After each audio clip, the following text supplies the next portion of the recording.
મહાપુરુષ વિશે તમે કંઈ કરી શકો જ નહીં.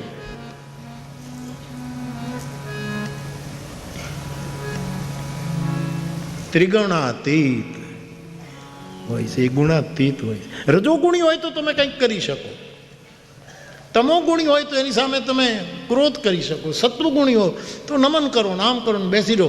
પણ જે ગુણાતીત છે એના સાથે તમે નિર્ણય જ ન કરી શકો. એટલા માટે મારી દૃષ્ટિમાં પરમ અવ્યવસ્થાનું નામ પરમાત્મા છે. મને એક લોક સાહિત્ય અભિચંદભાઈ મને આપણા લોક સાહિત્યકારે પૂછ્યું કે બાપુ તમે એમ કહો છો કે અવ્યવસ્થાનું નામ પરમાત્મા છે, તો સૂરજ તો નિયમસર ઉગે છે, ચાંદો નિયમસર. પ્રશ્ન તો થાય જ, અને વિચારને આપણે બોલવા દેવા જોઈએ. તો મને પૂછેલું કે બાપુ આ તો આ સૂર્ય ને તમે બાપુ કાગ બાપુની પંક્તિ તો બોલ્યા જ કરો છો ને તમે આ કેમ કહો છો કે અવ્યવસ્થા?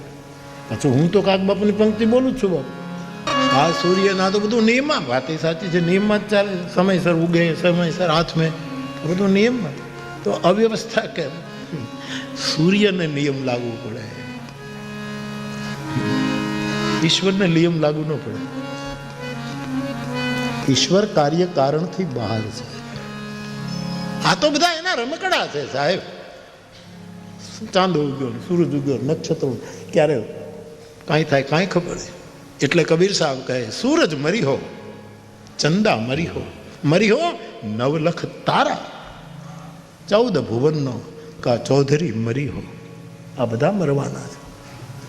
એક તત્વ રહેશે અને તે પરમ તત્વ, એને કોઈ વ્યવસ્થા નથી.